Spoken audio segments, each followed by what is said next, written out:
কেচি ধার করেন না, না বানাচ্ছেন? গাজীপুর, হ্যাঁ। আমার শ্বশুর বাড়ির মানুষের কাছ থেকে কেচি নিলাম রান্না করে। এখানে কেচি ধার করাই দিয়ে নিয়ে আসতে পারবো সেলাই একটা।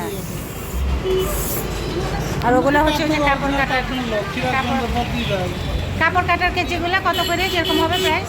ওই যেগুলো একটা দেখান তো, একটা দেখান তো ভালো দেখে। ঘুরতেছে এখানে, ধার করতেছে উনি, বানাচ্ছেও মনে হয় না। কাপড় কাটার জন্য কেচি লাগলে এখান থেকে নিতে পারবেন। ওনার দোকানটা তো এই যে কামরুল, পাবনা, সানঘর, এগুলো 200 টাকা করে। মজবুত আছে দেখতে।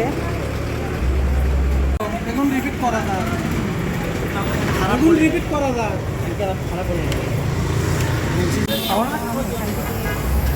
হ্যাঁ,